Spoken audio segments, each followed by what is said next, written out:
Assalamu alaikum. Hi, students and friends. This is your host and teacher Sayyid Ayazuddin Haider. You're watching Learn and Teach by Sarayaz. I'm continuing my video session for past papers. We have 75070, and this time I have selected paper 22.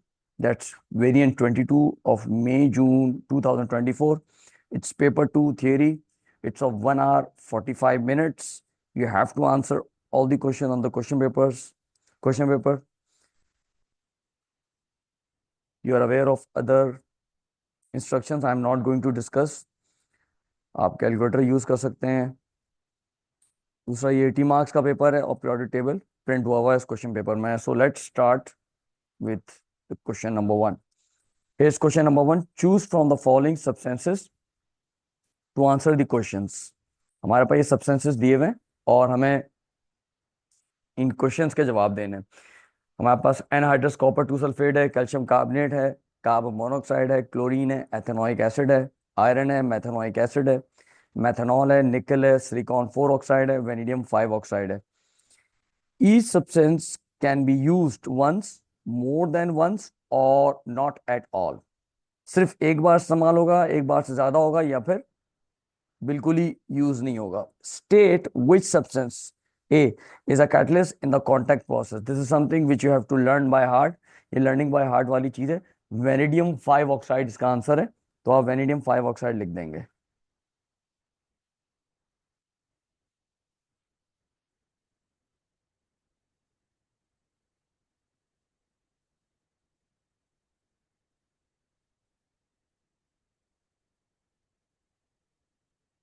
Part B पे आ जाते हैं.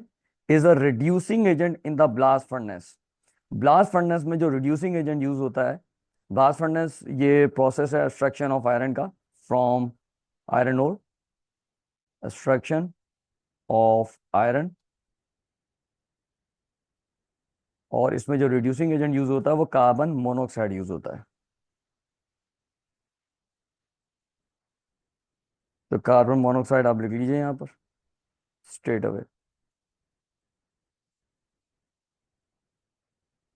Part C पे आ जाते हैं. Part सी क्या कह रहा है? Changes from a white solid to a blue solid when water is added to it. इनमें सिर्फ एक ही सब्सटेंस है जो कि व्हाइट से ब्लू में कन्वर्ट हो जाता है, और ये है anhydrous copper 2 sulphate. Anhydrous copper 2 sulphate जो व्हाइट होता है, व्हाइट एनहाइड्रस है, और जब इसमें आप वाटर डाल देते हैं तो ये हाइड्रेटेड हो जाता है. ये वाटर जो है वाटर ऑफ क्रिस्टलाइजेशन है. When water is part of the salt we call it water of crystallization. तो यहाँ पर आंसर आप देंगे anhydrous copper 2 sulphate.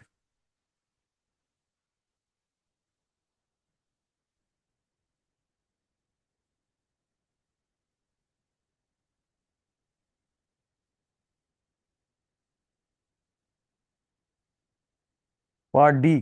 Kills microbes during the treatment of domestic water supply. सिर्फ एक ही सब्सटेंस यूज होता है माइक्रोब किल करने के लिए आपके सिलेबस में, वो क्लोरीन है.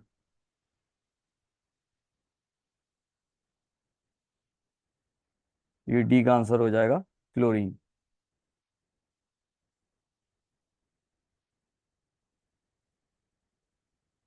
Part E has empirical formula CH2O. अब एम्पेरिकल फॉर्मूला निकालना है हमें. मॉलिक्यूलर फॉर्मूला मैं लिख देता हूँ, उसके सामने पे इनका एम्पेरिकल फॉर्मूला भी आ जाएगा. कैल्शियम कार्बोनेट से स्टार्ट होगा ये. कैल्शियम कार्बोनेट का फॉर्मूला CaCO3. इसका एम्पेरिकल फॉर्मूला सेम होगा. कार्बन मोनोऑक्साइड CO है, यहाँ पे कोई पॉसिबिलिटी नहीं है. क्लोरीन का नहीं होगा. We have ethanoic acid. Ethanoic acid का फॉर्मूला CH3COOH, जिसको आप C2H4O2 भी कह सकते हैं, और ये हो जाएगा CH2O. CH2 इसका जो है एम्पेरिकल फॉर्मूला है. मेथेनोइक एसिड HCOOH, या फिर इसको आप लिख लीजिए H2CO2, HTCO2, H2CO2, यही इसका एम्पेरिकल फॉर्मूला होगा। मेथनॉल CH3OH, या फिर CH4O, यही इसका एम्पेरिकल फॉर्मूला हो जाएगा। बाकी यहाँ पे सिलिकॉन 4 ऑक्साइड SiO2 सेम होगा। Vanadium V2O5। सो हमारे पास एक ही आंसर है, एथेनोइक एसिड। इसी का एम्पेरिकल फॉर्मूला CH2 है और कोई आंसर नहीं है। यहाँ पर आप एथेनोइक एसिड लिख लेंगे।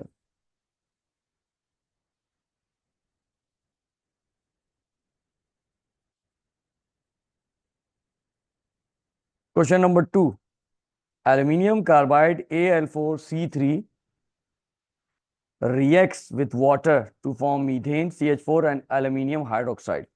A, construct the symbol equation for this reaction. हमारे पास रिएक्टेंट में है एल्यूमिनियम कार्बाइड Al4C3, तो ये लिख लीजिए आप Al4C3। वाटर का फॉर्मूला हमें पता है, H2O होता है, और मीथेन का है CH4। What about aluminium hydroxide? Aluminium group 3 में, ये रहा एल्यूमिनियम Al, उसकी +3 वैलेंसी है। एल्यूमिनियम की +3 वैलेंसी है, and we have hydroxide ion which is OH, इसकी वैलेंसी -1। इग्नोर कर देते हैं चार्जेस को, तो इस नंबर आ जाएगा 3 और 1, और इनको स्वैप कर दीजिए, तो ये 1 हो जाएगा और यहाँ पर 3 हो जाएगा। AlOH whole thrice, this will be the final formula for aluminium hydroxide, AlOH whole thrice. ये हमारे पास कंप्लीट रिएक्शन इक्वेशन आ गई है। हमें इसको बैलेंस करना है, हम इसको बैलेंस कर लेते हैं। Al4C3 है, तो एल्यूमिनियम AlOH होल थ्राइस से पहले हम 4 लगा लेते हैं यहाँ पर। एल्यूमिनियम बैलेंस हो गया। What about methane? मीथेन यहाँ पे Al4C3 है, तो 3 लगा लीजिए CH4 से पहले। अब रह गया हमारे पास हाइड्रोजन और ऑक्सीजन, जिसको हम बैलेंस करना है। हाइड्रोजन को हम बैलेंस करते हैं, देखते हैं ऑक्सीजन बैलेंस हो रहा है कि नहीं हो रहा। यहाँ पे 3 4 और 12 हो गया हाइड्रोजन, ये मैं हाइड्रोजन कर रहा हूँ, और प्लस अगेन 3 4 और 12, तो ये हो जाएगा 12 + 12 24 हो जाएगा। इसका मतलब है यहाँ पे 12 लगेगा, 12H2। What about oxygen? Oxygen हम देख लेते हैं, 3 4 और 12 है, सो ऑक्सीजन भी बैलेंस हो गया। तो ये फाइनल आपकी बैलेंस इक्वेशन आ जाएगी। Part A, methane is a saturated hydrocarbon. Number 1, explain why methane is a hydrocarbon. Hydrocarbon, methane hydrocarbon क्यों है? Because it contains hydrogen and carbon only. Hydrocarbon contains hydrogen and carbon only. वो organic compounds जिनमें सिर्फ hydrogen और carbon होता है, उनको हम हाइड्रोकार्बन्स कहते हैं। Number 2, explain why methane is saturated. Methane saturated क्यों है? इसके अंदर सिर्फ सिंगल कोवेलेंट बॉन्ड है, या सिंगल बॉन्ड्स हैं। Contain single covalent bonds only. सिर्फ सिंगल बॉन्ड्स भी लिख सकते हैं आप इसके अंदर। Part 3, methane reacts with chlorine in the presence of ultraviolet light. State the formula of 2 products of this reaction.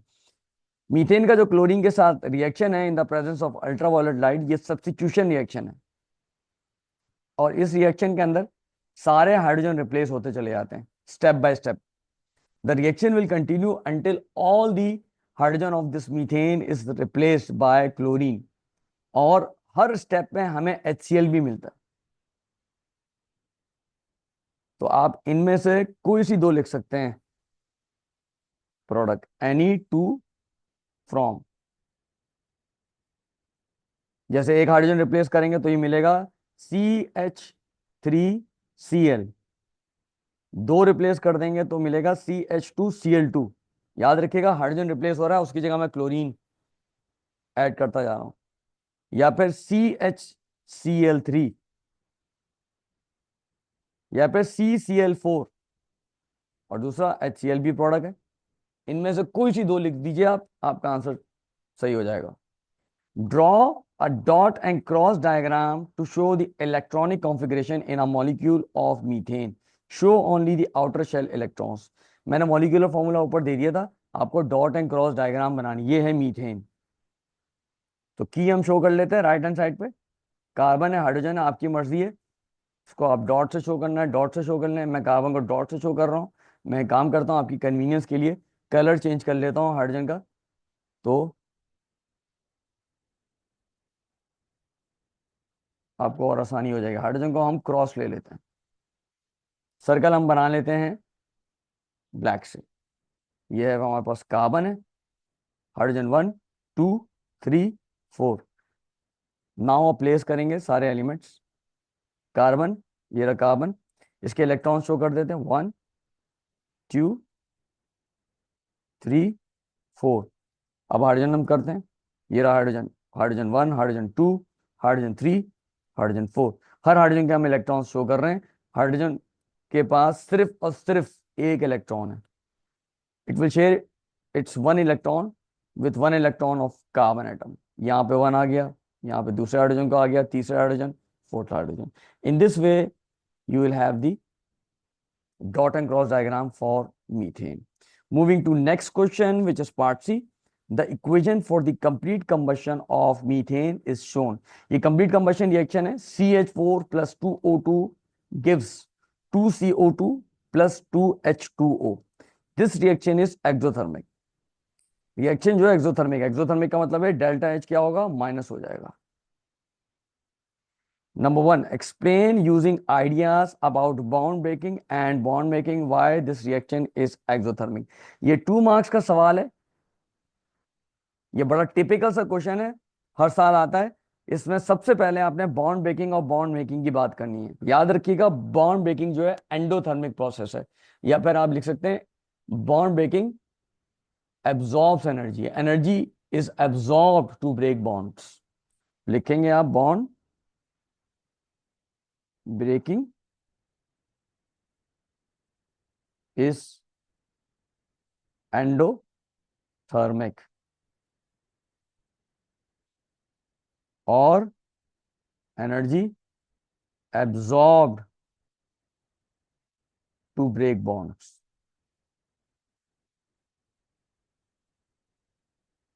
दूसरा, बॉन्ड मेकिंग हमेशा एक्सोथर्मिक होता है, यानी कि एनर्जी रिलीज होती है जब भी बॉन्ड बनता है। तो आप लिखेंगे बॉन्ड मेकिंग इज एक्सोथर्मिक और energy released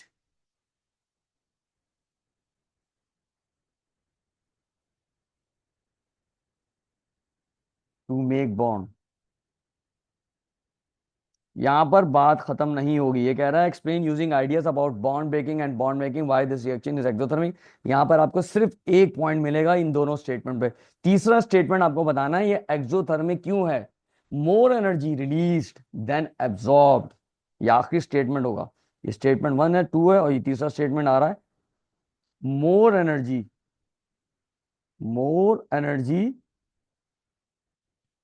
released than absorbed. अगर ये एंडोथर्मिक होता तो आप लिखते हैं more energy absorbed than released. Part 2, complete the reaction pathway diagram in figure 2.1 for the complete combustion of methane. Label the reactants, products, enthalpy change of the reaction, delta H, activation energy EA. आपको reaction pathway diagram बनानी है, ये भी बड़ा typical है। Exothermic reaction है, exothermic reaction में याद रखिएगा प्रोडक्ट जो है लो एनर्जी स्टेट पे देन द रिएक्टेंट। ये आपके पास रिएक्टेंट्स आ जाएंगे यहाँ पर, और यहाँ पर प्रोडक्ट आ जाएगा। अब इन दोनों के दरमियान एक एनर्जी हम शो करेंगे, ये एनर्जी हम पा गया। अब रिएक्टेंट्स, आप रिएक्शन की तरफ आ जाइए, तो वहां से आप रिएक्टेंट्स मिल जाएंगे। CH4 2O2 है, और प्रोडक्ट जो है CO2 प्लस 2H2O है। So will have CH4 plus 2O2 ये रिएक्टेंट हो गया, और प्रोडक्ट साइड पे आप लिख देंगे CO2 प्लस 2H2O। यहाँ पे बात खत्म नहीं हुई, ये दोनों हमने कर लिए हैं। हमें इंथाल्पी चेंज भी बताना है इस रिएक्शन का, जो कि डेल्टा H जो है माइनस है। इंथाल्पी चेंज जो है ये एरो बन जाएगा, नीचे की तरफ आप शो करेंगे, and this is delta H जो कि नेगेटिव भी है। और एक्टिवेशन एनर्जी, ये एक्टिवेशन एनर्जी आ जाएगी आपकी EA, ये activation energy.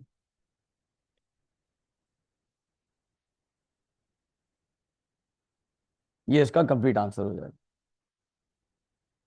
Moving to next question which is question number 3। aqueous hydrogen peroxide decomposes when heated to form oxygen। Hydrogen peroxide है, aqueous हाइड्रोजन peroxide है। जब ये टूट रहा है, डिकम्पोज का मतलब है टूटना, हीट करने पे टूट रहा है, और ऑक्सीजन गैस और वाटर बना रहा है। रिएक्शन इक्वेशन क्या है? 2H2O AQ gives O2G plus 2H2O L। Part A, a 35 centimeter cube sample of 0.266 mole per dm cube H2O2 is completely decomposed। ये सैंपल था हमारे पास 0.266 मोल पर डीएम क्यूब H2O2 का, जिसको हमने डिकम्पोज कर दिया। Calculate the volume of oxygen formed measured at room temperature and pressure. Give your answer to two significant figures. अगर मुझे मोल्स मिल जाते हैं ऑक्सीजन के, तो मैं आसानी से इससे वॉल्यूम निकाल सकता हूं ऑक्सीजन का, क्योंकि मुझे पता है at RTP, RTP means room temperature pressure, 1 mole of a gas occupies 24 dm cube. ये इतना वॉल्यूम ऑक्यूपाई करता है। वॉल्यूम मिल जाएगा तो आप आराम से कैलकुलेट कर सकते हैं। So first of all we need to convert, in fact calculate the moles of H2O2। Moles of H2O2 निकाल लेते हैं हम। मोल्स ऑफ H2O2, तो 0.266 मोल पर डीएम क्यूब का मतलब है 1000 के अंदर 0.266 मोल्स हैं। 1000 centimeter cube contains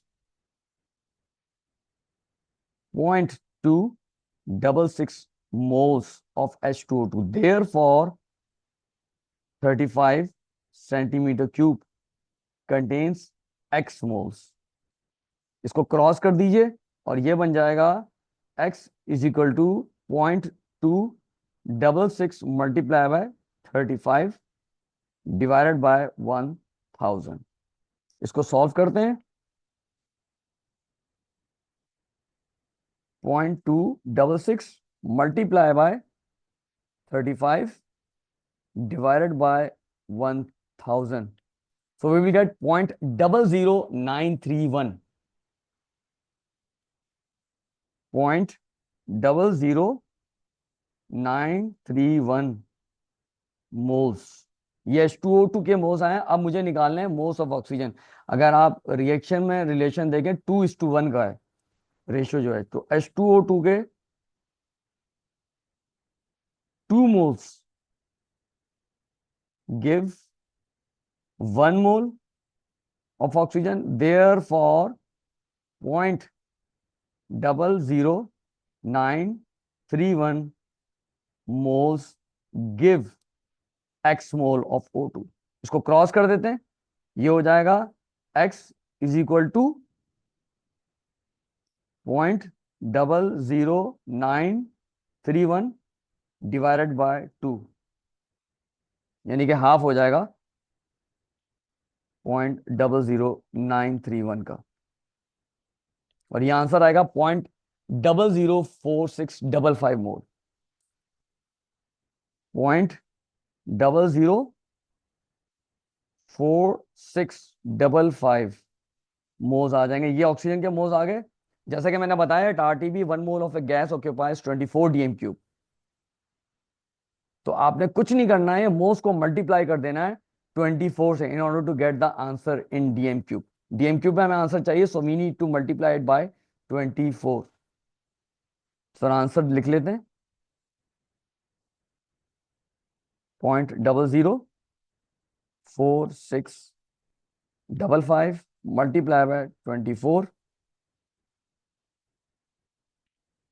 0.11172। इसने कहा है टू सिग्निफिकेंट फिगर्स, तो 0.11 लिख देंगे आप, ये आपका फाइनल आंसर आ जाएगा। Moving to next part, describe and explain the effect of decreasing the temperature on the rate of this reaction. ये 2 मार्क्स का सवाल है, कह रहा है टेम्परेचर डिक्रीज करने से रेट पे क्या फर्क पड़ेगा। स्टेटमेंट आ जाएगा, रेट डिक्रीजेस, रेट डिक्रीजेस। इसके अलावा आप ये स्टेटमेंट भी लिख सकते हैं, और रिएक्शन इज स्लोअर, और रिएक्शन इज स्लोअर। अब इसने एक्सप्लेनेशन की बात की है, तो आपने बताना है, रीजन देना है, बिकॉज एक स्टेटमेंट आपके पास क्या आएगा, particles have less kinetic energy, particles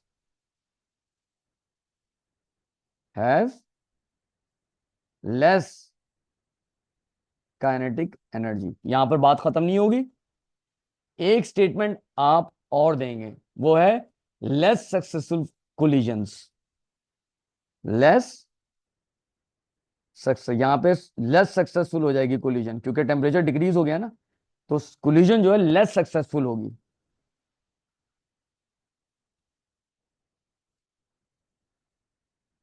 या फिर अगर एक्टिवेशन एनर्जी केस में आप बात करेंगे, तो आप लिखेंगे fewer particles have energy equal और more than activation energy. Fewer particles, कुछ पार्टिकल्स हैं जिनके पास एनर्जी इक्वल टू एक्टिवेशन या उससे ज्यादा है। पार्टिकल्स हैव एनर्जी इक्वल और मोर देन, मैं ई ए से रिप्रेजेंट कर रहा हूं, जगह नहीं है, ई ए रिप्रेजेंट करता है एक्टिवेशन एनर्जी को। पार्ट सी पे आ जाते हैं, describe and explain the effect of increasing the concentration of hydrogen peroxide on the rate of this reaction. आप कंसंट्रेशन बढ़ा रहे हैं तो रेट पे क्या फर्क पड़ेगा, डेफिनेटली रेट इंक्रीज कर जाएगा, या फिर आप रिएक्शन को फास्ट भी लिख सकते हैं, faster, rate increases, rate increases और रिएक्शन इज फास्ट। इन दोनों में से कोई एक स्टेटमेंट आप लिख देंगे। अब ये एक्सप्लेन करने की बात कर रहा है अगेन, तो आपके पास एक्सप्लेनेशन में आपको 2 स्टेटमेंट और देने होंगे। अब 2 स्टेटमेंट क्या है, क्योंकि आप कंसंट्रेशन बढ़ा रहे हैं, इसका मतलब है आपके पार्टिकल बढ़ गए पर यूनिट वॉल्यूम, तो एक स्टेटमेंट आप ये देंगे, more particles per unit volume.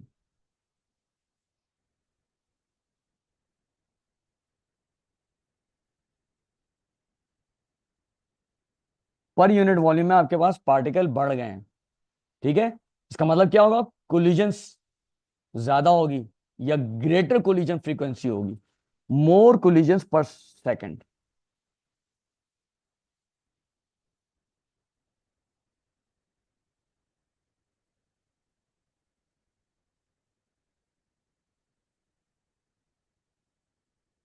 और ग्रेटर कोलिजन फ्रीक्वेंसी, इन दोनों में से कोई एक स्टेटमेंट लिखेंगे आप।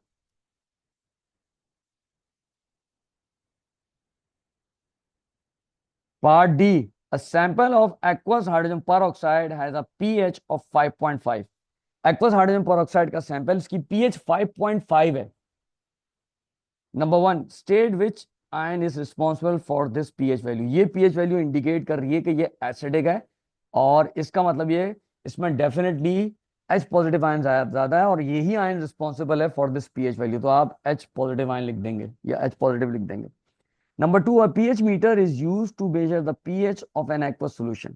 आपको pH मालूम करनी है aqueous solution की, आप pH मीटर यूज करेंगे। कहता है describe one other way to measure the pH of an aqueous solution। हम यूनिवर्सल इंडिकेटर पेपर भी यूज कर सकते हैं। यूनिवर्सल इंडिकेटर पेपर ले लीजिए या सोल्यूशन ले लीजिए, उसमें आपको कलर ऑब्टेन होगा जिसको आप मैच करेंगे, pH कलर चार्ट। तो आप लिखें यूनिवर्सल इंडिकेटर, पेपर और solution. Match the color obtained. Match the color obtained with pH chart paper. Number 4, calcium bromide CaBr2 is an ionic solid composed of a lattice of calcium ions and bromide ions. CaBr2 एक ionic compound है, इसके अंदर calcium ion और bromide ion मौजूद है। A, explain why calcium bromide has a high melting point. इसका melting point high क्यों है? क्योंकि ये आयनिक कंपाउंड है, इस डेफिनेटली स्ट्रॉन्ग अट्रैक्शन होगी। लेकिन आपने पॉजिटिव और नेगेटिव आयन दोनों मेंशन करनी है। यहाँ पे स्ट्रॉन्ग अट्रैक्शन जो है पॉजिटिव और नेगेटिव आयंस इनके दरमियान होती है, इसी वजह से ये हाई मेल्टिंग पॉइंट होता है। तो आप लिखेंगे strong attraction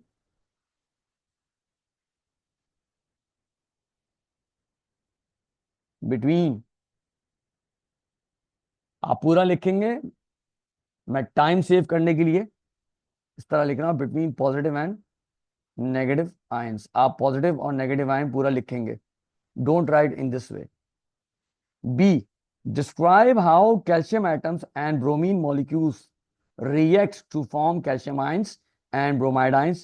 use ideas about electron transfer. Calcium और ब्रोमीन को देख लेते हैं। ये हमारे पास कैल्शियम है, ग्रुप 2 में इट्स अ मेटल, ये मेटल्स हैं हमारे पास। Where is bromine, here is bromine, ये नॉन मेटल है।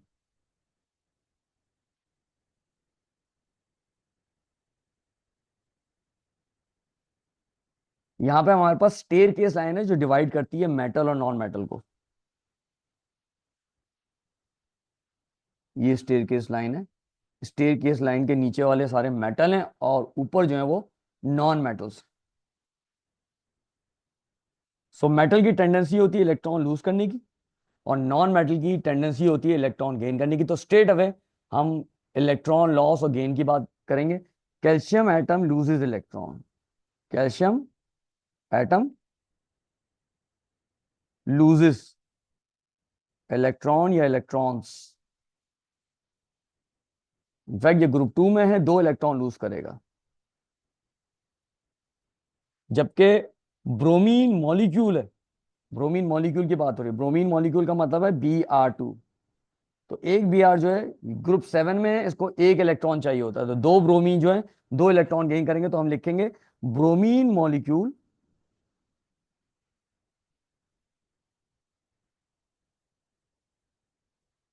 gain 2 electrons, gain 2 electrons। Part C पे आ जाते हैं। Predict the products at each electrode during the electrolysis of dilute aqueous calcium bromide। dilute calcium bromide है, तो इसमें हमें जो इलेक्ट्रोलिसिस होगी तो एनोड पे हमें ऑक्सीजन गैस मिल जाएगी और कैथोड पे जो है वो हाइड्रोजन मिल जाएगी। तो एनोड पे आप O2 लिख दें, ऑक्सीजन के साथ वाटर भी मिलता है O2 एंड H2O। आप नाम भी लिख सकते हैं, फॉर्मूला भी लिख सकते हैं, कैथोड पे हाइड्रोजन गैस या H2 मिलेगा। D part 1, ozone is an oxidizing agent. Ozone जो है एक ऑक्सीडाइजिंग एजेंट है। Describe the colour change when ozone gas is bubbled through aqueous potassium iodide. Aqueous potassium iodide जो है वो रिड्यूसिंग एजेंट है, ये सामने वाले को रिड्यूस कर देता है और सामने वाला ऑक्सीडाइजिंग एजेंट होगा, वो इसको ऑक्सीडाइज कर देगा। तो इसका जो कलर चेंज है इस प्रोसेस के दरमियान वो कलरलेस से ब्राउन हो जाएगा। It is due to the formation of I2। आप लिखेंगे colourless to brown. Moving to next question which is part 2 of D. Zinc is a reducing agent. Zinc एक रिड्यूसिंग एजेंट है। रिड्यूसिंग एजेंट उसको हम कहते हैं जो सामने वाले को रिड्यूस कर देता है, खुद ऑक्सीडाइज हो जाता है। Describe the color change when excess zinc is added to acidified potassium magnate 7। Acidified potassium magnet जो है ऑक्सीडाइजिंग एजेंट है, जैसे कि मैंने ऊपर बताया, ऑक्सीडाइजिंग एजेंट सामने वाले को ऑक्सीडाइज करता है और खुद रिड्यूस हो जाता है। तो ये सामने वाले को ऑक्सीडाइज कर देगा, जिंक ऑक्सीडाइज करेगा और जिंक इसको रिड्यूस कर देगा। यहां पर कलर चेंज जो है वो पिंक या पर्पल से कलरलेस हो जाएगा। तो पर्पल टू कलरलेस लिख लेते हैं हम। इसका कलर जो पर्पल होता है पोटासियम मैग्नेट 7 का, पर्पल से ये कलरलेस हो जाएगा, purple to colourless. Party, the ionic equation for the reaction between aqueous calcium bromide and aqueous chlorine is shown. ये ionic equation दी हुई है, explain in terms of electrons why this reaction involves both oxidation and reduction. अब अगर आप इस equation को गौर से देखिए तो यहाँ पे ब्रोमाइड आयन Br पे माइनस चार्ज नजर आ रहा है और राइट हैंड साइड पे आपके पास Br2 है। Br2 पे जो है जीरो चार्ज है, कोई चार्ज नहीं है, इसका मतलब इस पे जीरो चार्ज है। जीरो से माइनस से जीरो आने का मतलब क्या है, किसने डेफिनेटली ये जो माइनस है, माइनस का मतलब इट हैज एक्स्ट्रा इलेक्ट्रॉन, ये इलेक्ट्रॉन से लूज किया, सो ये ऑक्सीडेशन है। ठीक है, ये है ऑक्सीडेशन। तो आप लिखेंगे बी आर माइनस और bromide oxidised, B R minus oxidised since it loses electrons, इसने इलेक्ट्रॉन्स लूज किए हैं। अब दूसरा आप देखें Cl2, Cl2 से Cl माइनस हो रहा है, Cl2 पे जीरो चार्ज है, माइनस हो रहा है, इसका मतलब इसने डेफिनेटली इलेक्ट्रॉन गेन किया। तो आप लिखेंगे क्लोरीन, क्लोरीन का फॉर्मूला Cl2 रिड्यूस्ड, एक्सप्लेनेशन में आ जाएगा since it gains electrons. Number 5, when a sample of zinc carbonate is heated in a closed system, an equilibrium mixture is formed. Reaction equation देख लेते हैं, ZnCO3S reversible sign, ZnOS plus CO2G. S represents solid, G represents gas. S जो है solid है और G का मतलब है gas. The forward reaction is endothermic, forward reaction endothermic है तो डेल्टा एच का साइन लिख लेते हैं हम, डेल्टा एच जो है ये प्लस होगा right hand side. A, the temperature of the close system is decreased and the pressure is kept constant. Predict how the position of equilibrium of this reaction is affected. Explain your answer. 2 mark का question है। याद रखिए जो endothermic side है वो favour करती है high temperature. एक रिवर्सिबल रिएक्शन इक्विलिब्रियम पे पहुंच चुका है और उसका फॉरवर्ड डायरेक्शन एंडोथर्मिक है, तो फॉरवर्ड डायरेक्शन फेवर करेगी हाई टेम्परेचर को। अगर फॉरवर्ड डायरेक्शन जो है एंडोथर्मिक है तो ऑटोमेटिकली जो बैकवर्ड डायरेक्शन है यानी कि रिएक्टेंट साइड जो है वो एक्सोथर्मिक हो जाएगी। एक्सोथर्मिक फेवर करेगी low temperature, so position of equilibrium shift हो जाएगी टू लेफ्ट और रिएक्टेंट साइड। आप नाम भी दे सकते हैं रिएक्टेंट का, तो आप लिखेंगे पोजीशन ऑफ इक्विलिब्रियम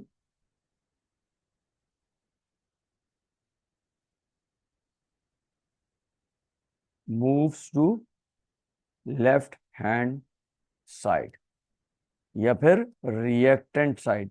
जैसा कि मैंने कहा रिएक्टेंट का आप नाम भी दे सकते हैं। अब इन्होंने एक्सप्लेनेशन मांगी है, रीजन देना है आपको।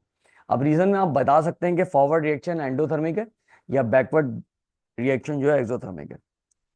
फॉरवर्ड रिएक्शन इज एंडोथर्मिक और बैकवर्ड इज एक्सोथर्मिक। और इसमें आप स्टेटमेंट क्या दे सकते हैं, क्योंकि ये आप टेम्परेचर डिक्रीज कर रहे हैं, इंक्रीज नहीं कर रहे हैं। टेम्परेचर डिक्रीज करने का मतलब ये है कि आपको राइट हैंड साइड पे जाना है, प्रोडक्ट साइड पे लेके जाना है। प्रोडक्ट साइड पे ले जाने के लिए टेम्परेचर इंक्रीज करना होता है, तो यहाँ पर आपको एनर्जी डिक्रीज करनी पड़ेगी ताकि लेफ्ट हैंड साइड पे नहीं जाए। इसलिए रिलीज करेगा थर्मल एनर्जी को किस तरह, ये लेफ्ट हैंड साइड पे आगे यहाँ पे to release thermal energy, release thermal energy, ये भी आप रीजन दे सकते हैं। Moving to next part. Next part में क्या कह रहा है, B the pressure of the close system is increase and the temperature is kept constant. Predict how the position of equilibrium of this reaction is affected, explain your answer. Pressure आपने close system का increase कर दिया है। Pressure जब आप increase करते हैं तो वो मूव करता है उस साइड पे जहां पर लेस नंबर ऑफ मोल या वॉल्यूम ऑफ गैस होंगे। तो यहां पर अगर हम मोल्स या वॉल्यूम ऑफ गैसेस देखते हैं, ये मोल्स ऑफ गैस में लिख रहा हूं, मोल्स या volume of gas, reactant side पे जीरो है, कोई गैस नहीं है। प्रोडक्ट साइड पे 0+1, 1 मोल है कार्बन डाइऑक्साइड तो 1 हो जाएगा। तो अगर आप प्रेशर बढ़ाएंगे तो उस साइड पे जाएगा जहां पर कम है, तो definitely it will move to the left hand side या फिर रिएक्टेंट साइड। अगेन आप नाम दे सकते हैं रिएक्टेंट का, पोजीशन ऑफ इक्विलिब्रियम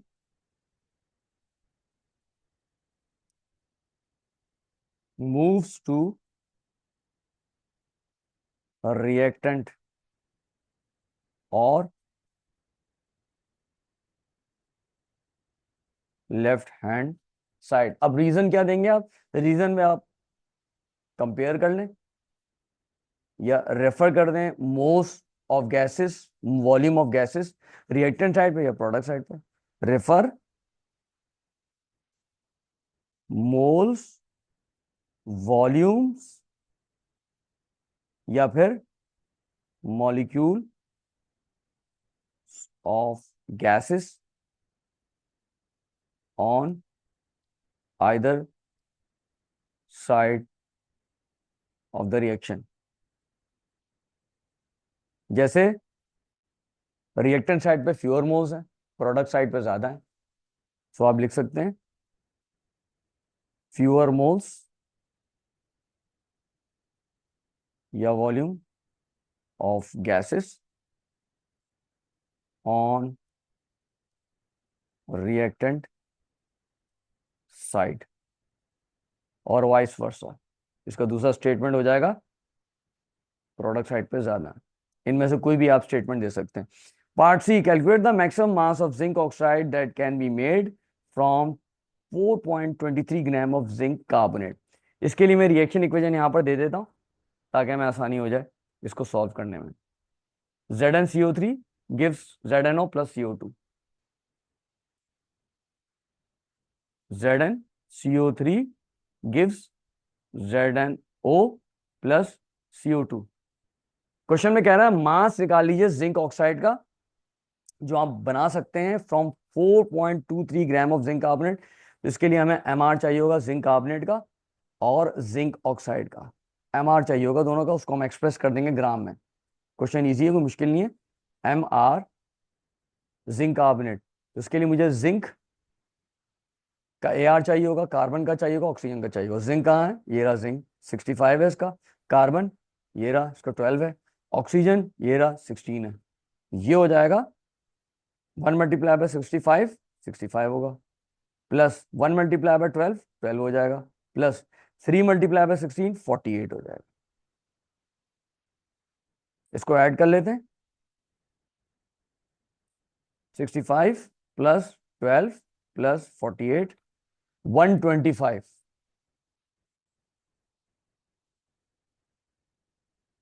125 ग्राम्स आ गया जिंक कार्बोनेट का। ZnO का 1 मल्टीप्लाई बाय 65, 65 हो जाएगा, ऑक्सीजन 1 मल्टीप्लाई बाय 16, 16 आ जाएगा। तो 65 प्लस 16 ये हो जाएगा 81। मैं आपकी कन्वीनियंस के लिए इसको 125 ग्राम gives 81 ग्राम, therefore 4.23 ग्राम gives x ग्राम, इसको क्रॉस कर लीजिए। So x is equal to 81 multiply by 4.23 divided by 125। 81 multiply by 4.23 divided by 125, 2.741. This will be the final answer for this question. Moving to next question, which is part D. Zinc oxide reacts with both aqueous sodium hydroxide and dilute hydrochloric acid, but carbon dioxide only reacts with aqueous sodium hydroxide. Explain why. Explanation मांग रहे हैं। Definitely वो oxide जो दोनों alkali और acid से react करते हैं, ये अल्कली है या बेस है और ये एसिड है। अल्कली जो ये बेस है, एसिड और अल्कली या बेस दोनों से रिएक्ट करते हैं तो वो कहलाते हैं एम्फोटेरिक। तो आप लिख देंगे zinc oxide is amphoteric.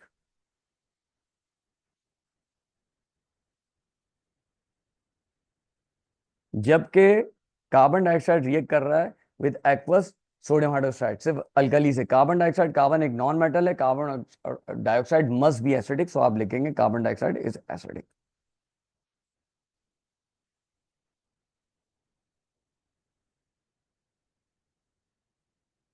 Party solid zinc carbonate reacts with dilute nitric acid to give a colorless solution and a bubbles of a gas. Construct the symbol equation for this reaction, include state symbols. Solid zinc carbonate का formula हमें पता है, ऊपर लिखा हुआ था, ये लिख दीजिए आप ZnCO3। It must be in the solid state. State symbol हमें लिखना है तो S लिख देंगे यहाँ पर। एंड एसिड जो है हमारे पास नाइट्रिक एसिड है, नाइट्रिक एसिड का फॉर्मूला HNO3। हमें पता है एसिड जो है एक्वस सॉल्यूशन में ही रिएक्ट करता है, एक्वस सॉल्यूशन में ही अपनी एसिडिक प्रॉपर्टी शो करता है, सो आप AQ लिखेंगे यहाँ पर। What about the product? हमें प्रोडक्ट जो मिलेगी वो एक सॉल्ट मिलेगा, कार्बन डाइऑक्साइड मिलेगी और वाटर मिलेगा। तो मैं वाटर और कार्बन डाइऑक्साइड का फॉर्मूला लिख लेता हूँ। H2O is water, liquid state में एग्जिस्ट करता है। Carbon dioxide is CO2, gas state में एग्जिस्ट करता है। What about the salt produce? Salt जो प्रोड्यूस होगा उसमें Zn और NO3 के दरमियान होगा। Zn पे +2 चार्ज होता है, नाइट्रेट आयन NO3 इस पे -1 होता है। इग्नोर कर देते हैं इनके चार्जेस, ये 2 हो जाएगा, 1 हो जाएगा, स्वैप कर दीजिए नंबर्स। ये बन गया ZnCO3,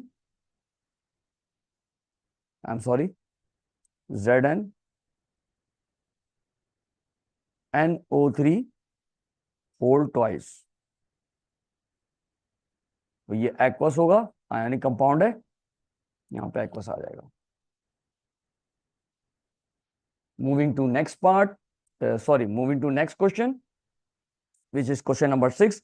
Methane, nitrogen monoxide and sulfur dioxide are air pollutants. ये तीनों के तीनों air pollutants है। A, describe one adverse effect of higher levels of methane in air. Methane का ये एडवर्स इफेक्ट यानी कि नेगेटिव इफेक्ट मांग रहा है एयर के अंदर। तो मीथेन और कार्बन डाइऑक्साइड दोनों रिस्पॉन्सिबल हैं ग्लोबल वार्मिंग के। तो आप लिखेंगे इनमें से कोई एक दे सकते हैं आप, कोई एक इफेक्ट, एनी वन फ्रॉम। एक आपका आ जाएगा increase global warming,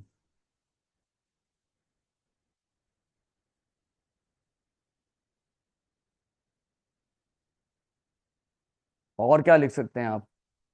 green house effect. Green house effect के जिम्मेदार हैं ये गैसेस जो हैं। या फिर क्लाइमेट चेंज, इनकी वजह से क्लाइमेट चेंज आता है, जैसे ग्लेशियर पे आइस पिघलती है, rise in sea level, etc. Part B, the combustion of fossil fuels that contain sulfur produces a sulfur dioxide. Describe two strategies to reduce the emission of sulfur dioxide from the combustion of fossil fuels. हमें दो strategy बतानी है जो reduce कर दे emission of sulfur dioxide from the combustion.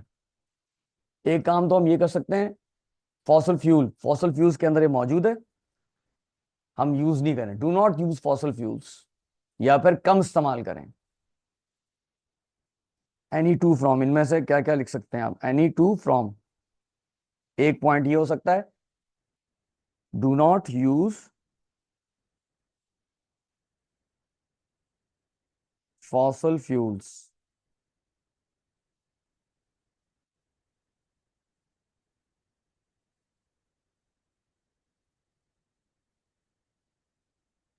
और use less, yes less use कर लें, या फिर आप रिन्यूएबल रिसोर्सेस यूज करें, यूज रिन्यूएबल रिसोर्सेस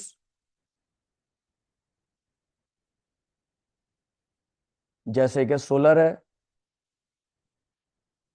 सच एज सोलर,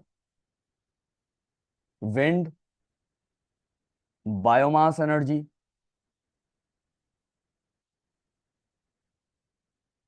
और भी हैं, वो भी लिख सकते हैं आप, एक्सेट्रा। और आप क्या कर सकते हैं, सल्फर डाइऑक्साइड रिलीज हो रही है, मुझे रिड्यूस करना है इसके एमिशन को, मैं फ्लू गैस डीसल्फराइजेशन कर सकता हूं। फ्लू गैस डीसल्फराइजेशन में आप ट्रीट करते हैं सल्फर डाइऑक्साइड को, ट्रीट से मुराद ये इसको न्यूट्रलाइज कर देंगे। सल्फर डाइऑक्साइड एक एसिडिक ऑक्साइड है, इसको अगर आप न्यूट्रलाइज कर देंगे तो ये एसिडिक इफेक्ट इसके नहीं आएंगे एनवायरमेंट पे। एसिडिक ऑक्साइड्स का आपको इफेक्ट पड़ता है, मेन इफेक्ट जो है एसिड रेन है। सो फ्लू गैस डीसल्फराइजेशन आप लिखें, ये भी लिख सकते हैं आप, फ्लू गैस डीसल्फराइजेशन।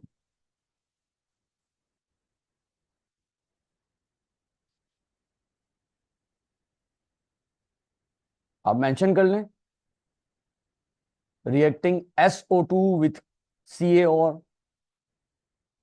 और CaCO3, इसको आप मेंशन करना चाहें, reacting SO2 sulphur dioxide with calcium oxide CaO और कैल्शियम कार्बोनेट। इसके अलावा आप यूज लो सल्फर फ्यूल भी कर सकते हैं इसमें। इनमें से कोई सी दो स्ट्रेटेजी हम अडॉप्ट कर सकते हैं। Part C, nitrogen monoxide NO is linked to acid rain। Nitrogen monoxide जो लिंक है acid rain. Number one, this pollutant is present in the gases made in car engines. Describe how nitrogen monoxide is removed from these gases. Include a word equation in your answer. हम किस तरह remove कर सकते हैं nitrogen monoxide को, जो gases में जो रिलीज हो रहा है, हम कैटालाइटिक कन्वर्टर गाड़ी में इंसर्ट किया जाता है, इसके जरिए इसको रिमूव किया जाता है। Use of a catalytic converter, use of a catalytic converter.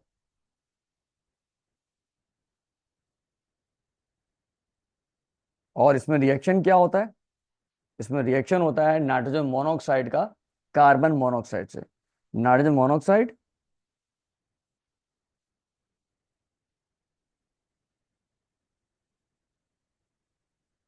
Plus carbon monoxide, और प्रोडक्ट हमें क्या मिलती है, हमें प्रोडक्ट मिलती है इसमें nitrogen plus carbon dioxide,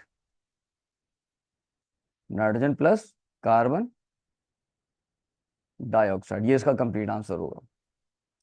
moving to next part, next part पे आ जाते हैं। Part two, state two other adverse effects of oxides of nitrogen pollutants in the air.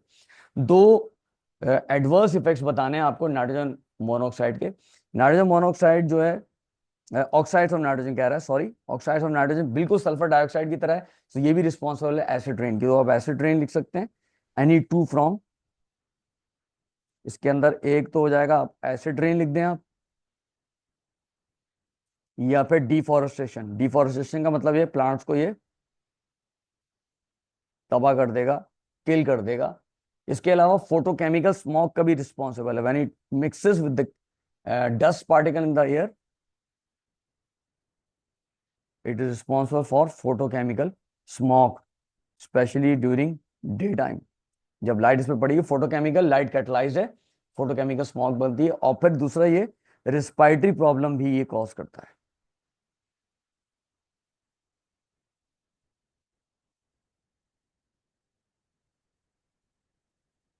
Moving to next question, which is question number 7। Oxygen is a gas at room temperature, sulphur is a solid at room temperature. Oxygen gas है room temperature पे, जबकि sulphur जो है वो solid है room temperature पे। A sample of oxygen has a volume of 540 centimeter cube at room temperature and pressure. The temperature of the sample is increased, but the pressure is unchanged. Pressure unchanged है, temperature आपने बढ़ा दिया है। Describe and explain in terms of kinetic particle theory what happens to the volume of the sample. Definitely volume जो है वो increase हो जाएगा। पहले तो अब ये लिख देंगे वॉल्यूम इंक्रीजेस, 2 मार्क्स का एक स्टेटमेंट तो ये आ गया, वॉल्यूम इंक्रीज है। आपको एक्सप्लेन करना है। अब एक्सप्लेनेशन क्या आ जाए, किस बेस पे करना है, काइनेटिक पार्टिकल थ्योरी पे। आप बता दें distance between particle increases, distance between particles increases.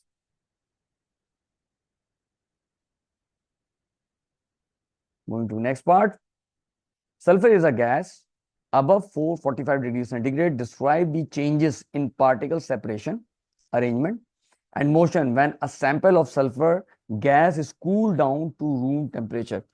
आप कूल डाउन कर रहे हैं, रूम टेम्परेचर पे लेकर आ रहे हैं सल्फर को गैस स्टेट से। अब सेपरेशन में डेफिनेटली ये करीब आ जाएंगी।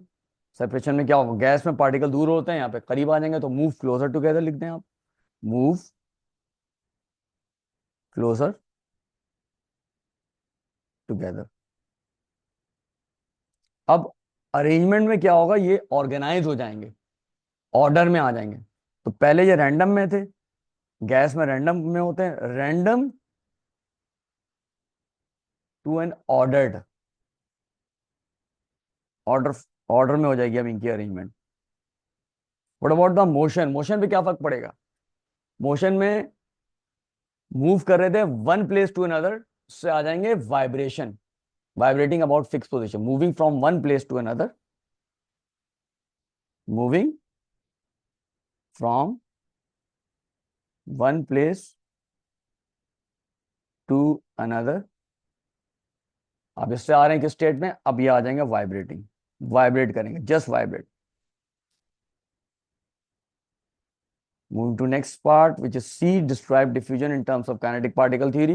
डिफ्यूजन को आपको डिफाइन करना है, सिंपली मूवमेंट है पार्टिकल्स की हाई कंसंट्रेशन से लो कंसंट्रेशन एरिया में। So particles move from high concentration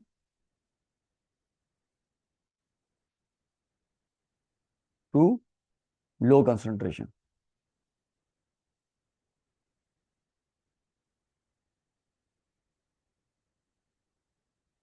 Moving to part D, the symbol of a sulfide ion is shown। ये सल्फाइड आयन का सिंबल दिया हुआ है S, प्रोटॉन नंबर दिया हुआ है, नीचे प्रोटॉन नंबर है 16, ऊपर जो न्यूक्लियॉन नंबर है, और साइन दिया हुआ है इस पर 2 माइनस का चार्ज दिया हुआ है। Complete table 7.1 about this sulphide ion. इस इंफॉर्मेशन को यूज करते हुए हमने इस टेबल को कंप्लीट करना है। इसमें इलेक्ट्रॉन्स पूछ रहे हैं, न्यूट्रॉन्स पूछ रहे हैं, प्रोटॉन पूछ रहे हैं। प्रोटॉन नंबर दिया हुआ है 16, तो प्रोटॉन इसमें लाजमी 16 हो जाएंगे। चार्ज 2 माइनस दिया हुआ है, इसका मतलब है इसके बाद 2 इलेक्ट्रॉन्स एक्स्ट्रा हैं, तो 16 में आप 2 ऐड कर दीजिए, 16 प्लस 2 आपके पास नंबर ऑफ इलेक्ट्रॉन्स आ जाते हैं। व्हाट अबाउट न्यूट्रॉन्स, न्यूट्रॉन्स मालूम करने के लिए आप सब्ट्रैक्ट कर देंगे 16 को from 33, 33 minus 16 and you will get 17। Moving to next question, which is question number 8. Figure 8.1 is a flow diagram showing information about some organic chemical reactions। ये कुछ organic chemical reactions हैं, डायग्राम दी हुई है, flow diagram है। Butane 1 all है, ए ester B बना रहा है, सी में एक कार्बोक्सिलिक एसिड बना रहा है, कार्बोक्सिलिक एसिड है, इसमें फंक्शनल ग्रुप कार्बोक्सिलिक एसिड है। डी में ये कार्बोक्सिलिक एसिड मेटल कार्बोनेट से रिएक्ट करके D gas E liquid F बना रहा है।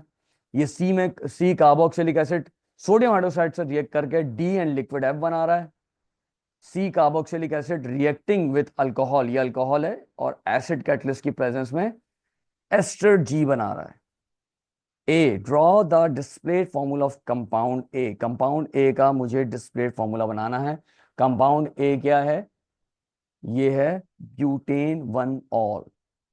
ब्यूटेन वन ऑल, इसका डिस्प्लेड फॉर्मूला बना दीजिए आप।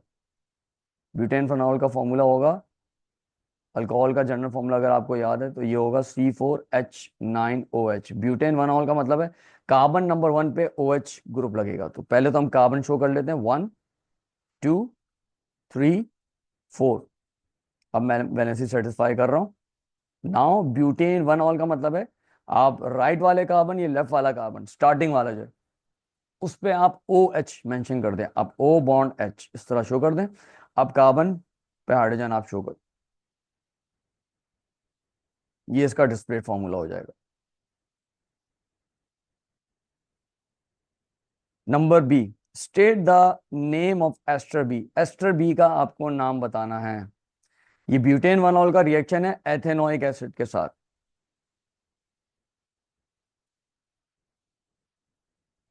Butane one ol plus ethanoic acid.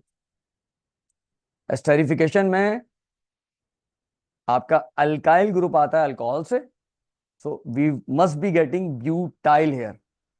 Alkyl group जो यहाँ पे आ जाएगा ये ब्यूटाइल हो जाएगा। और अल्केनोएट आता है कार्बोक्सिलिक एसिड से, तो यहाँ पे एथेनोइक एसिड से एथेनोएट आएगा, तो ब्यूटाइल एथेनोएट इसका नाम हो जाएगा। C1, state the name of compound C. Compound C का नाम क्या है बता दें आप। कंपाउंड सी क्या है? कंपाउंड सी जो है कार्बोक्सिलिक एसिड है। और कितने कार्बन है यहाँ पे? 1 2 3 4। 4 कार्बन है। Carboxylic acid 4 carbon, 4 means but, so ये होगा ब्यूटेनोइक एसिड। कार्बोक्सिलिक एसिड है ना, तो ये होगा butanoic acid. Number 2, deduce the molecular formula of compound C. Compound C का आपने मॉलिक्यूलर फॉर्मूला बताना। Where is compound C? इसी कार्बोक्सिलिक एसिड का आप मॉलिक्यूलर फॉर्मूला बता दीजिए।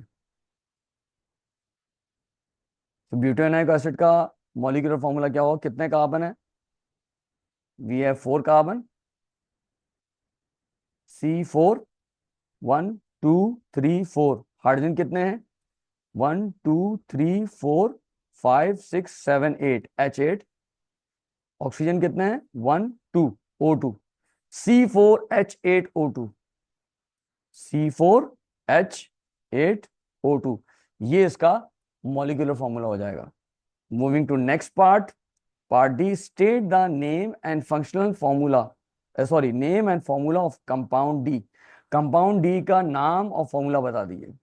Compound D, so when butanoic acid is reacted with NaOH, what you will get? ये acid और अल्कली का रिएक्शन है। Sodium hydroxide is alkali, acid और अल्कली का reaction, you will definitely get salt. D must be the salt. ये salt जो होगा sodium, sodium और अल्केनोएट आ जाएगा कार्बोक्सिलिक, सोडियम ब्यूटेनोएट हो जाएगा। सोडियम, नेम इसका होगा sodium butanoate. What about the formula? Formula predict करना है। Na ब्यूटेनोइक एसिड, ये C3H7COOH, इसमें से आपके पास आ जाएगा C3H7COO। ये ब्यूटेनोएट आयन है, इस पे -1 चार्ज होता है। सोडियम बिलोंग्स टू ग्रुप 1, इस पे +1 होता है चार्ज। इग्नोर कर दें चार्जेस, स्वैप कर दें, तो ये हो जाएगा C3H7COO Na, C3H7COO या फिर इसको आप स्ट्रक्चर फॉर्मूले के फॉर्म में अगर आप लिखते हैं तो इस तरह हो जाएगा CH3 CH2 CH2 COONA। Part E, state the formula of gas E and liquid F. Gas E और लिक्विड एफ बता दें। गैस ई, लिक्विड एफ, ये एसिड और मेटल कार्बोनेट का रिएक्शन है, ब्यूटेनोइक एसिड और मेटल कार्बोनेट का रिएक्शन है, so definitely will get salt, carbon dioxide and water. तो गैस ई जो कार्बन डाइऑक्साइड हो जाएगी और लिक्विड जो हमारे पास वाटर हो जाएगा। गैस ई का फॉर्मूला क्या हुआ, कार्बन डाइऑक्साइड, वाटर का formula H2O। Part F, draw the structure formula of ester G. Ester G का फॉर्मूला बनाना, डिस्प्लेट फॉर्मूला बनाना है, सबसे स्ट्रक्चर फॉर्मूला बनाना है। सबसे पहले मैं ये पता हो कि एस्टर जी क्या है। ये रिएक्शन है 1 to एथेनॉल और ब्यूटेनोइक एसिड का है, ethanol plus butanoic acid. So alkyl group will be coming from the ethanol. You will get ethyl. Alkanoate must be coming from butanoic acid. You will get ethyl butanoate. Structure formula कह रहे हैं बनाने के लिए। सो ethyl CH3 CH2, ब्यूटेनोएट ये हो जाएगा OOC CH2 CH2 CH3। और क्या दे सकते हैं आप, ये इस तरह भी दे सकते हैं, CH3 CH2 CH2 COO CH2 CH3, दोनों सही हैं, ये दोनों स्ट्रक्चर फॉर्मूला सही है। Moving to next question, question number 9। Polymers are made by either an addition reaction or a condensation reaction। A, figure 9.1 shows the equation for the reaction used to prepare a polymer. The monomer is both an alcohol and a carboxylic acid। हमारे पास alcohol है, ये dial है, और ये di carboxylic acid, sorry I am sorry, ये कह रहा है monomer is both an alcohol and a carboxylic acid. Monomer के अंदर ये अल्कोहलिक ग्रुप है और ये कार्बोक्सिलिक ग्रुप है। ये आपका पॉलीमर बन रहा है और साथ में ही कंडेंसेशन हो रही है, वाटर मॉलिक्यूल रिलीज हो रहा है। कहता है name the type of linkage that bonds the repeat units to one another in this polymer. Repeat unit इसके अंदर क्या होना चाहिए, रिपीट यूनिट डेफिनेटली यही मोनोमर है। तो अगर इसको हम यहां बना लेते हैं, मैं आपके सामने बना रहा हूं तो आपको समझ में आ जाएगा। प्लस HO, कंडेंसेशन होने जा रही है। अगर आप इसको गौर से देखें तो कार्बोक्सिलिक जो है ये H लूज करेगा और यहां से आपके पास OH रिलीज होगा, HOH, तो ये ज्वाइन कर जाएगा। तो हमें जो पॉलीमर मिलेगा वो ये मिलेगा, OC डबल बॉन्ड O, दोबारा से OC डबल बॉन्ड O, सो ये पॉली एस्टर बन जाएगा। ये लिंकेज जो होगी ये एस्टर लिंकेज होगी, तो यहां पे आप एस्टर लिख दें। Number 2, explain how the equation shows that the polymer is made by a condensation reaction. Simply ये पॉलीमर जो बन रहा है ये वाटर मॉलिक्यूल भी इसके साथ प्रोड्यूस हो रहा है, इसी वजह से ये कंडेंसेशन है। Polymer made together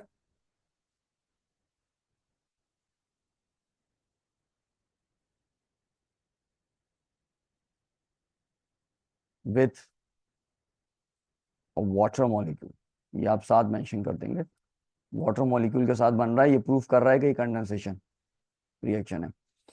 B, a polymer contains 10.8% carbon, 17.1% fluorine, and 72.1% bromine by mass.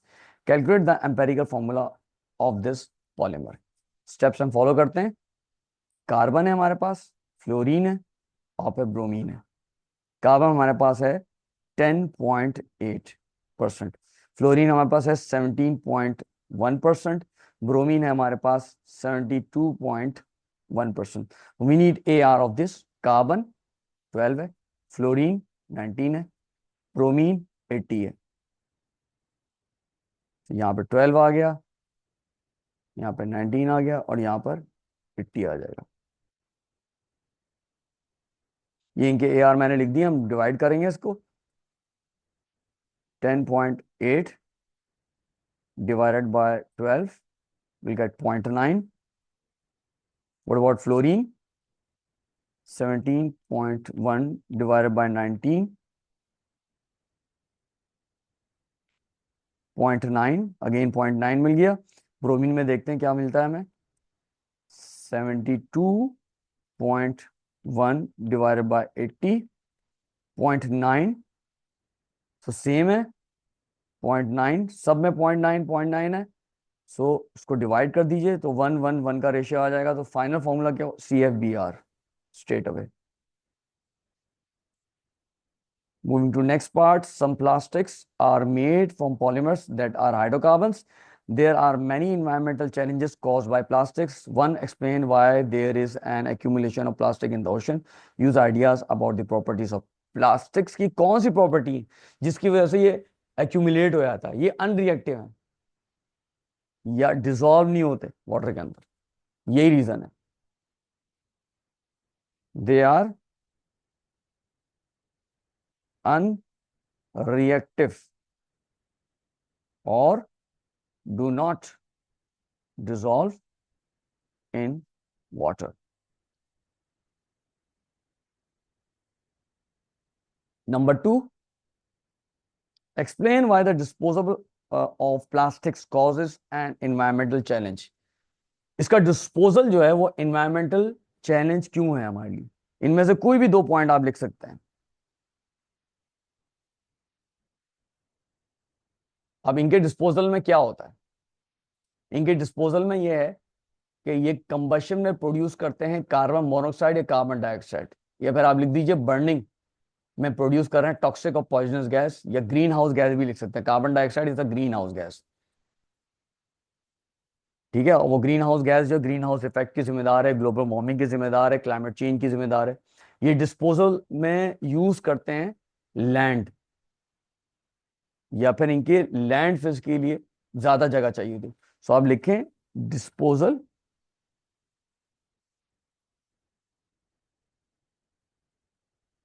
Uses upland, या फिर लिख दें मोर लैंड फिल्स नीडेड. हमें जगह चाहिए. जैसा मैंने स्टार्ट में पॉइंट्स बताया था, ये आप मेंशन कर दीजिए. Combustion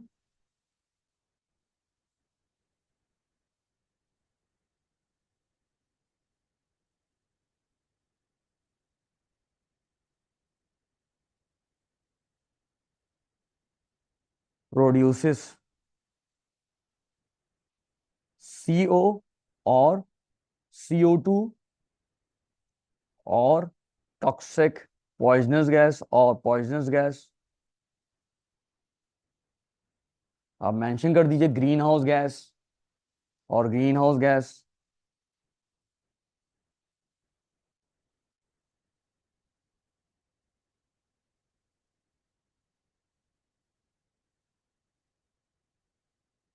mention the effect of gas, effect of green house gas.